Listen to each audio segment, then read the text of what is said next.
What is up, guys? It's Troy at the Full Setup here, back with another video for you. Now, a few weeks ago I unboxed the Radium 300 and Radium 600 microphones, and I've been using them for a couple of weeks now, so it's time to start doing some tests. And I thought I would start with the Radium 600 microphone because this is the one that I've enjoyed the most as sort of a total package, but at the same time I think it's going to be sort of the hardest sell. And that is because this microphone comes in at £100, which puts it in a big stack of competition. So you've got the little sort of mini Rode NT USB, which is a very good microphone. It's a microphone I've suggested to a few of the people at work because they wanted to sort of up their sort of Zooms and Teams thing, but they don't want something massive like this in the way, and they've been thoroughly enjoying that microphone. It's also sort of priced right between the Yeti Nano and the Yeti, which are sort of, legendary YouTubing and podcast microphones. Now, I'm not as big of a fanboy as Blue microphones as a lot of other people are. I do think the Yeti is a nice little microphone, and I do understand why it's sold a lot, but I'm just someone that doesn't like big multi-capsule microphone setups. I would rather spend the same amount of money on a microphone that just has, one good capsule in it, because I just think that you're going to get better sound there, but I could be wrong. Let me know in the description below, and I would suggest listening to this on headphones. And I've got the gain set to about 40%. No, not 40. What, 25? I've got it set to about 30% here. Now the headphone gain I've got cranked most of the way up. These are Beyerdynamic DT 950s, 950 Pros, and they're 250 ohms, and it's got no problem driving these for real-time monitoring. You can also pump the sound back through. You can use it as like a USB DAC as well, so I could have game sounds coming through on this, but that's where it struggles to drive the DT 990. So I wouldn't recommend it for that with some really high powerful headphones, but any 32 ohm headphones are going to work sweet for that sort of option as well. And there's also a little mute switch on the side as well. Now this is a cardioid microphone, okay, so it is going to pick up like a really nice sound. It's not going to pick much, it's going to reject stuff from the rear, but it's going to pick a really nice full range sound, and it has a frequency response of 30 Hz to 18 kHz. Now, as much as you're seeing a bit of foam up on the wall there, and I do have a carpet below me, this back room here would sort of be a dining room if I didn't have it for all my techie and toys. And it's a massive room over there, big massive lounge, and there is lots of echo and reverb and stuff in this room. So I would say this is a total worst case scenario. So as much as I like the way that cardioid condenser microphones sound, they're generally something that I don't use too much on the channel, okay? I generally like to use the Rode Procaster, this dynamic microphone. The reason I like to use this is because our bedroom's above us there, so if Jen is sort of doing stuff, moving around, the footsteps, everything is massively reduced. The kids' room's over there, so at least if it's like me wanting to make some videos in the evening, I'm not having to ask them all to be quiet. I want everyone to be able to enjoy themselves and be fun. I don't want everyone to just have to not do anything for an hour because Troy's got to make a video. So that's where this is a very good microphone. And also as well, you might end up hearing, it depends. Hopefully we get a boy racer drive around with his terrible exhaust on, because I'm on sort of an end terrace busy road there. So we've got about a 15-foot garden, and then it can be quite a busy road, and it's a Saturday morning as well. So I imagine some dickheads will be out revving their cars. But yeah, that's what I prefer to use really for like my gaming benchmarks and stuff. And then what I've ended up using is, rather than sort of a shotgun microphone for indoor, because my camera is quite far back, it ends up getting a lot of echo. It's a common mistake. A lot of people buy shotgun microphones when they're starting out with YouTube. No. What I end up using is a pencil condenser, but this is like a super cardioid. That's the Rode CO2 microphone, not the Rode CO2, Samsung CO2. And I am getting the Octava MK12 movie kits. That's like hyper cardioid. That should be in the next week or so. So if you want to see a review of that, let me know.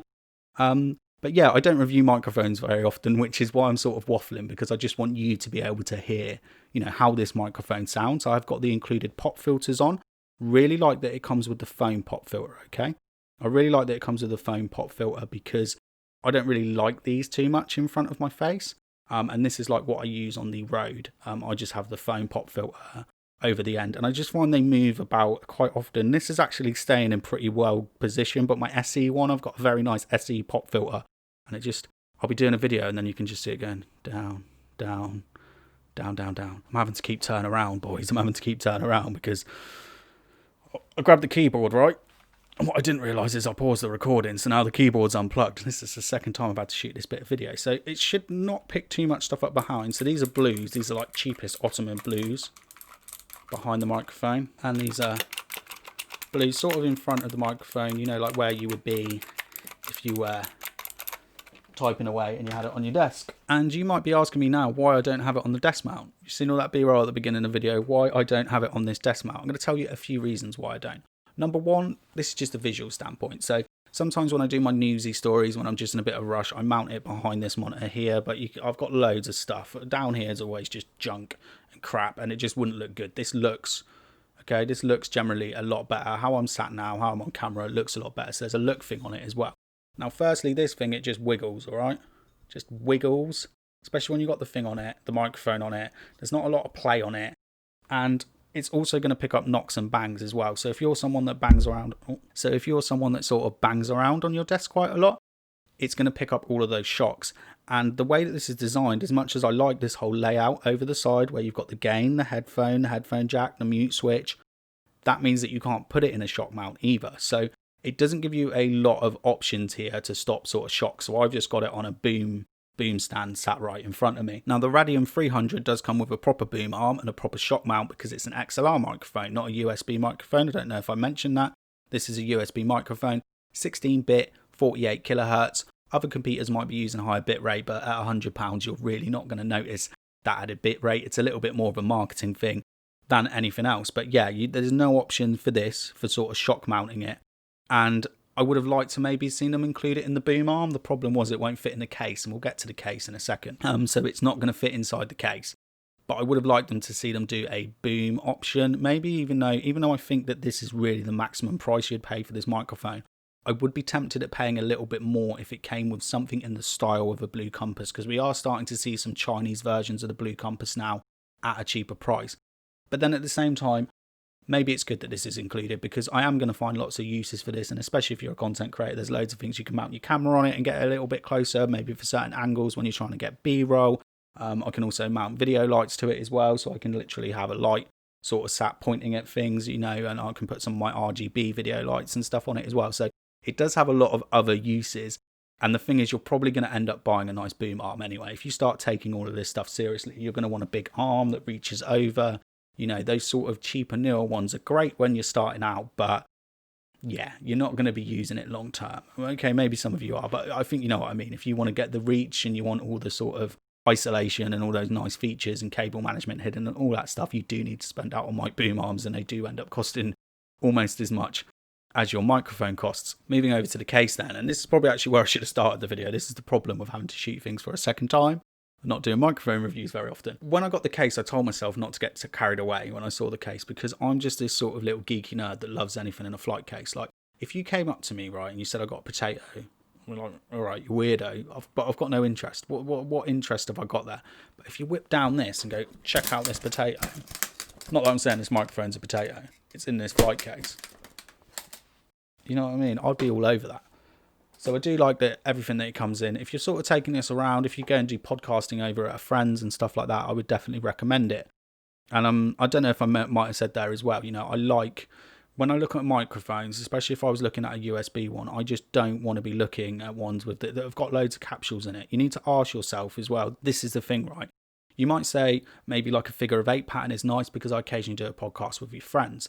But if you're doing that, you might as well just get them their own mic, even if it's a cheaper and not as good mic as yours, even if your microphone sounds a little bit better. It's obviously nicer for the stream that, both microphones are the same. But you're better off to do that, okay? And it's the same. Like, you're not really going to use omnidirectional that often because you're going to be picking up so much room sound. You might find scenarios where you do need to use that. Like me, for example, if I'm building a PC build, sometimes I reach around the back and I move out of the way of the microphone and stuff, and that's where you get a lav mic. So all those microphones with loads of capsules in them, they're very short term using those capsules, because as soon as you start going, yeah, actually that's a good use for it, it ends up that you should be buying that type of microphone. But for the sound wise, I do think this sounds nice. We're going to have to listen to how this sounds in post. Now on the box, I'll try and get a little photo here. There does seem to be some little bumps in the upper treble to give it sort of a bit of breath and air. It sounds very nice on these headphones, but there is a problem here that these headphones are, they're absolute treble beasts anyway, so I don't know how that's going to sound. And I do have a bit of a sibilant voice, and I'm nasally. I am a nasally guy, so I imagine this audio recording is going to sound a little bit nasally, and it's winter. I haven't got Rona, but I seem to just have like a cold. I feel rough all the way through. Maybe I should have a drink.